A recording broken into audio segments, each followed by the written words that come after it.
Direct घर का capital options में मत लगाइए।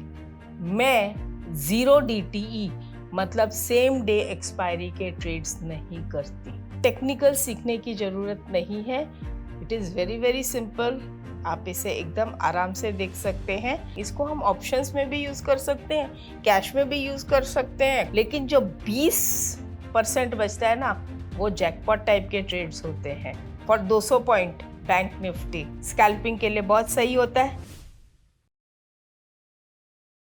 नमस्ते फ्रेंड्स।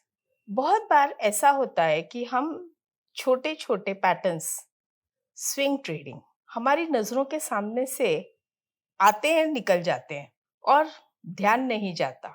उनमें से एक बहुत ही सिंपल पैटर्न है, वो है इस तरह का कप शेप। ये कप शेप भी हो सकता है, वी शेप भी हो सकता है, इस तरह का राउंडिंग बॉटम भी हो सकता है। इसमें जो मूवमेंट इसके बाद, इसके ब्रेकआउट के बाद आती है, उसमें काफी फोर्स रहता है। जैसे फॉर एग्जाम्पल लेट अस से ये एक कप का फॉर्मेशन है और ये जो डिस्टेंस है, ब्रेकआउट के बाद ये डिस्टेंस कवर कर जाती है जनरली। और कितने दिन में? ये जो पीरियड है इसका अप्रोक्सीमेटली हाफ से 2/3, राइज में हाफ से 2/3। सेम वे वी शेप, ये जो मिडिल डिस्टेंस है ये ऊपर कवर करती है। उसी तरह से ये जो है किसी का भी, तो ये टाइप के जो फॉर्मेशंस होते हैं ये बहुत ही सिंपल फॉर्मेशंस होते हैं। इसके लिए बहुत ज्यादा टेक्निकल सीखने की जरूरत नहीं है, it is very very simple. आप इसे एकदम आराम से देख सकते हैं। सेम वे इस टाइप का फॉर्मेशन जिसे हम कहते हैं राउंडिंग टॉप, ये जो डिस्टेंस है इतना फॉल ब्रेकडाउन के बाद हम एक्सपेक्ट कर सकते हैं, definitely with a stop loss. Buy में हमारा जहां ब्रेकआउट है उसके थोड़ा सा नीचे स्टॉप लॉस होगा और शॉर्टिंग में हमारा थोड़ा सा ऊपर स्टॉप लॉस होगा। इसके साथ में जो राइटर्स हैं वो ब्रेकआउट पे पुट राइट कर सकते हैं और ऑप्शन बायर्स कॉल बाय कर सकते हैं और कैश में भी ट्रेड कर सकते हैं। ये स्टॉक में भी काम करता है, Nifty, bank Nifty, fin Nifty, mid Nifty, cap Nifty, सब जगह काम करता है। इवन अगर आप इसे कमोडिटी में भी देखना चाहें तो कर सकते हैं। और इसके साथ आप ऑप्शंस में भी देखें अगर ये चीज, तो वहां भी ये काम करता है और इसी के बेस पे आप ऑप्शंस बाय सेल कर सकते हैं। तो यहाँ पर हम इसके ब्रेकडाउन पे पुट बाय करेंगे और ये हमारा टारगेट रफली रहेगा। अब उसमें आप जब ऑप्शन खरीदते हैं, मैंने एक वीडियो बनाया था ग्रीक्स पर, डेल्टा, हर स्ट्राइक प्राइस का क्या डेल्टा होता है। तो जो वो डेल्टा है वो देख लीजिए आप कौन से स्ट्राइक प्राइस का डेल्टा ले रहे हो। लेट्स से आपने 30 का डेल्टा का कोई स्ट्राइक प्राइस लिया और 150 पॉइंट्स की फॉल एक्सपेक्टेड है, तो 150 मल्टीप्लाइड बाय 0.30 का डेल्टा है, तो रफली अराउंड 45 पॉइंट्स आपको इसमें मिल सकते हैं ऑप्शंस पुट में। आप 45 नहीं 40 ही पकड़ के चलिए, हो सकता है थोड़ा टाइम वैल्यू इरोड हो जाए, और अगर आपने और थोड़ा लेट पकड़ा है तो उसके हिसाब से वहां से जितना मूवमेंट बचा है वो यूज कर सकते हैं। जैसे लेट अस से फॉर एग्जांपल, अभी आप यहाँ पे हम देख रहे हैं कितना सिंपल पैटर्न है, लेकिन ये दिखता नहीं है जल्दी से। क्यों? होने के बाद दिखता है। तो हमें भी तो वही चाहिए कि होने के बाद दिखे। हाँ, इसमें जो है स्कैनिंग वगैरह शायद थोड़ी मुश्किल पड़े, मैं तो मैन्युअली करती हूँ। और ये डिस्टेंस बना लिया, इसको ऊपर कर लिया। कितने पॉइंट का डिफरेंस है? देखिए यहाँ पे दिख रहा है 780 पॉइंट्स का। तो ये जो 780 पॉइंट्स का डिफरेंस है, इसका पीरियड कहाँ से स्टार्ट हुआ था? 21 में 1 बजे, और ब्रेकआउट हमको कहाँ दिया? 23 में 10 बजे। तो क्या हमें इतना दिमाग लगाने की जरूरत है? नहीं। यहाँ पे हम डेट का रेंज भी ले सकते हैं। ये लीजिए, हमने डेट का रेंज ले लिया और इस रेंज को हम यहाँ पे मूव कर देंगे और टाइम को थोड़ा सा कम कर दीजिए। 26 बार्स दिख रहे हैं, तो हमें ये चाहिए 13 से 15 बार में, तो इसको हम कर देंगे लेट अस से 18 बार। तो 18 बार में हमारा टारगेट अचीव हुआ, यहाँ तक हुआ, आउट। इससे ज्यादा हम रखेंगे नहीं।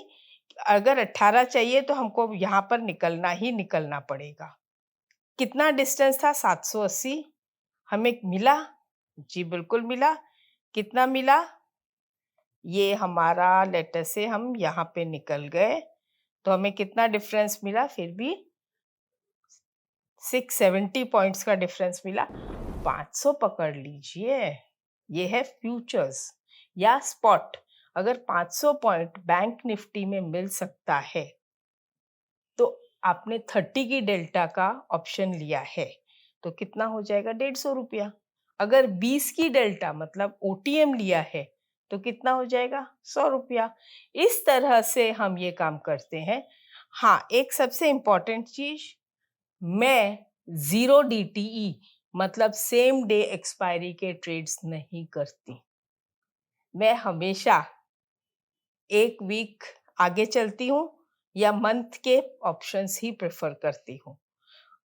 पहले भी मैं उसमें खुश थी, आज भी मैं उसी में खुश हूँ। मैं आज भी मंथली ऑप्शंस ज्यादा प्रेफर करती हूँ। वीकली ऑप्शंस एक्साइटमेंट के लिए अच्छे हैं, ट्रेडिंग में 2 पैसा देने के लिए आज भी मुझे मंथली ऑप्शंस पे ज्यादा भरोसा है। और ये वाले पैटर्न्स मिलते ही रहते हैं। अभी जैसे यहाँ पे भी हुआ है, तो देखते हैं।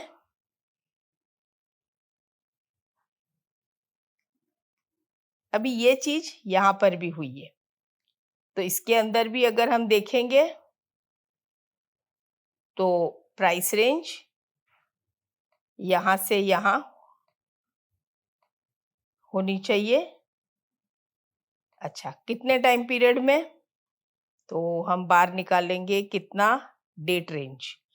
तो ये स्टार्टिंग, ये यहाँ पर ब्रेकआउट दिया 17 बार्स। 17 बार्स का अगर हम पकड़े तो अराउंड अबाउट 8 बार्स, तो हम रफली अराउंड 8 बार्स तक इसको यहाँ से यहाँ करके 10 बार्स कर लेते हैं। चलिए थोड़ा सा 10-11 बार्स करते हैं और यहाँ पे हम एग्जिट कर जाएंगे।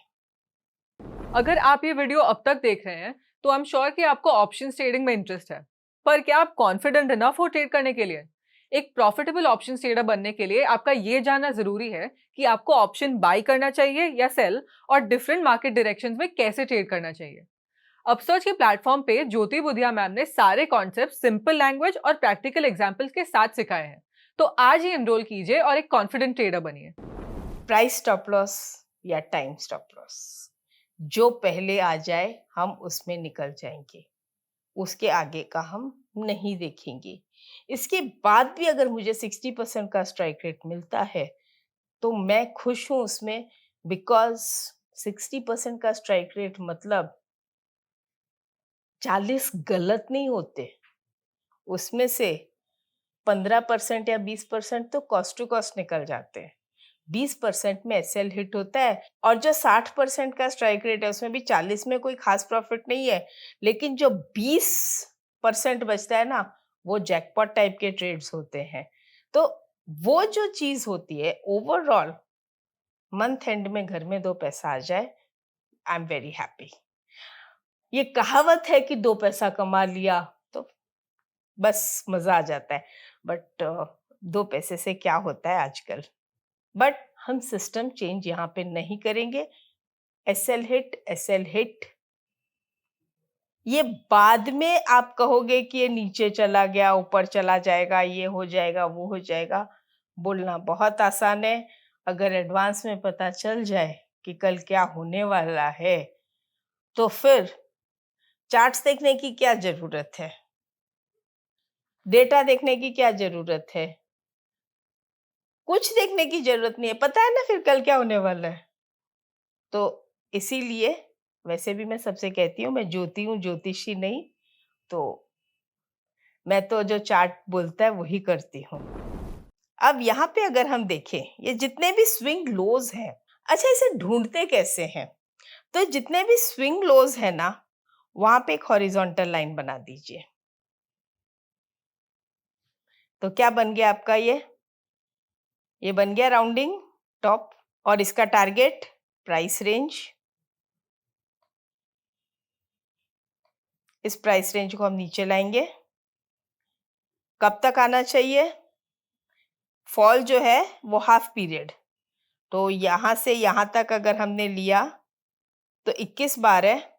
मतलब हम कौन सा टाइम फ्रेम देख रहे हैं? हम 30 मिनट्स, 21 कैंडल्स है 30 मिनट्स की। तो यहाँ पे हम इसको हाफ करेंगे। लेट अस से हम इसको 12 तक कर देते हैं। 12 तक कर दिया, ये हमारा 12 कैंडल टारगेट अचीव्ड। तो इस तरह से जितने भी स्विंग हाइज है या स्विंग लोज है, हम उन पे एक हॉरिजॉन्टल लाइन बनाकर रख देते हैं। तो वहां वहां पर हमको ये ट्रेड मिलने के पूरे चांसेस होते हैं, है ना। ये गैप अप खुला है, so we ignore that trade, gap ups ignore. फिर क्या हुआ, यहाँ पे स्विंग मिला है, ये देखिए। बस इसी तरह से इनको ढूंढना रहता है। फिर हम यहाँ जाते हैं, पीछे देखिए, ये स्विंग,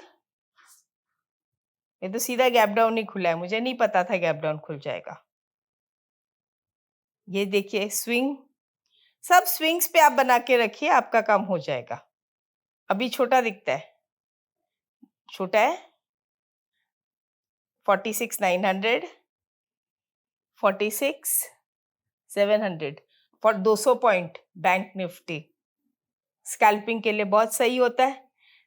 यहाँ पे ब्रेकडाउन नहीं मिला, कोई बात नहीं, कभी कभी बड़े वाले भी मिल जाते हैं, कभी छोटे भी मिलते हैं। ये देखिए जितने भी स्विंग्स हैं, आप इसे यूज करके ये स्विंग के हिसाब से जो राउंडिंग बॉटम या राउंडिंग टॉप बनता है उस पे ट्रेड कर सकते हैं। अगर आप इसे कैश में भी किसी भी स्क्रिप्ट को ट्रैक कर रहे हो तो बाइंग ही कर सकते हो, तो बाइंग करके ट्राई करिए छोटी छोटी क्वांटिटी से। पहले सक्सेस रेशियो ले लीजिए। देखिए मैं जानती हूँ अगर मैं 2 शेयर का काम करूंगी तो मुझे ब्रोकरेज बहुत ज्यादा लगेगी।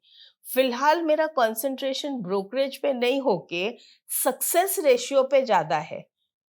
पेपर पे कर लो, रियल में 5 शेयर का कर लो, लेकिन रिस्क उतना ही लो कि अगर आपकी पॉकेट में से उतना पैसा चला जाए तो आपको पता भी नहीं चले कि मेरा इतना लॉस हो गया।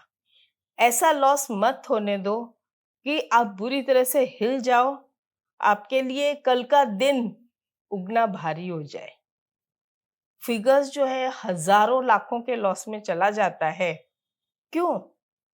जस्ट बिकॉज हमें इतनी छोटी छोटी चीजें नहीं मालूम, और इसी के बेस पे हम स्विंग ट्रेडिंग जिसे कहते हैं ऑप्शंस भी इसमें से निकाल सकते हैं। यही चीजें हम ऑप्शंस में भी देखते हैं। अभी आज जब मार्केट में मूवमेंट आई तो देखिए बेल, मैंने सिर्फ कॉल ऑप्शन की बात कर रही हूँ यहाँ पे। तो यहाँ से प्राइस रेंज लिया, मार्क किया, कैश में भी देख सकती हूँ, ऑप्शंस में भी देख सकती हूँ, यहाँ से यहाँ तक। ये जो चीजें हैं ये होल्डिंग पावर देती है। 2 रुपये 80 पैसा, क्या बुरा है। फिर जब ये खत्म हो गया उसके बाद ये भी तो बड़ा वाला राउंडिंग कप है, तो इसको भी बना देते हैं। और इसके बाद का जो हमारा टारगेट है ये हटा देंगे अब हम, क्योंकि उसका टारगेट तो अचीव हो गया ना। तो ये हम हटा दिए, ये लाइन फिर से बना देंगे और इसी को हम कंटिन्यू करके रखेंगे, या इसको स्प्रेड में कन्वर्ट कर दीजिए ऊपर ले जाके। टारगेट ये भी अचीव हो गया, हाफ टाइम में हो गया ना, आज में हो गया ये वाला भी आज में हो गया, हो गया। अभी तीसरा यहाँ पे आ रहा है, तो लेट अस सी तो इस तरह से जो स्विंग हाइज है, हम कर क्या रहे हैं? हम सिर्फ स्विंग हाइज को ही तो यूज कर रहे हैं ना, और तो कुछ कर ही नहीं रहे हैं। पूरा का पूरा स्विंग ट्रेडिंग, इसको हम ऑप्शंस में भी यूज कर सकते हैं, कैश में भी यूज कर सकते हैं, कहीं भी कर सकते हैं। तो ऐसा नहीं है कि स्विंग हम सिर्फ कैश में यूज करेंगे या इसमें निफ्टी में यूज करेंगे या बैंक निफ्टी में यूज करेंगे। हम इसे ऑप्शंस में भी यूज करके इंट्राडे, पोजिशनल, इस तरह से छोटे-छोटे ट्रेड्स निकाल सकते हैं। यही अगर मैं चाहूँ तो बेल का शेयर ले लेते हैं। शेयर्स में 15 मिनट्स में जाके देख लेते हैं। तो ये देखिए, ये एक छोटा-सा राउंडिंग बॉटम बन गया, राइट? स्विंग हाइस जहाँ पे भी आपको दिखे, वहाँ पर अगर आप बनाएँगे तो आपको ये राउंडिंग शेप मिल जाएगा। और फिर यही प्राइस रेंज और यही प्राइस रेंज ऊपर। हो गया? तो इसको पहले कैश में ट्राई कीजिए, फिर ऑप्शंस में ट्राई कीजिए। और अगर कैश में से ही पैसा आने लगे तो ऑप्शंस की भी क्या ज़रूरत है? लेकिन जो लोग ऑप्शन ट्रेडर्स हैं, उनको मैं कितना भी कहूँ, उनका मन तो ऑप्शन की तरफ ही जाएगा। इसीलिए बट रिक्वेस्ट करती हूँ कि पहले कैश में ट्राई कीजिए और इतना पैसा कमाइए कि अगर ऑप्शन में थोड़ा-सा लॉस हो जाए, तो आप उसे बर्दाश्त कर सको। डायरेक्ट घर का कैपिटल ऑप्शंस में मत लगाइए। बस यही आपसे रिक्वेस्ट है। और इस तरह की और स्ट्रैटेजीज़ मुझसे सीखनी है, तो कमेंट में लिखिए। मेरे पास स्विंग में इससे भी ज़्यादा एक्साइटिंग और एडवांस स्ट्रैटेजीज़ हैं, ट्रेडेबल। तो अगर आप बताएँगे मुझे, तभी ना मैं आगे बनाऊँगी। आप मेरे हर वीडियो को एक सैंपल वीडियो समझिए कि उसी वीडियो के अंदर या उसी वीडियो के आगे मैं और कितना डिटेल में आपको ले जा सकती हूँ। भाई वो रिक्वेस्ट तो आप ही को करनी पड़ेगी। मैं आपके मन की बात थोड़ी ना जान सकती हूँ। और वो रिक्वेस्ट कैसे आएगी? Views, comments, likes, right? और अगर आपको चाहिए कि आपके फ्रेंड्स लोग भी इससे सीखें, क्योंकि मुझे तो नॉलेज स्प्रेड करने में मज़ा आ रहा है। तो आप भी मेरी हेल्प कीजिए in spreading the knowledge. Thank you.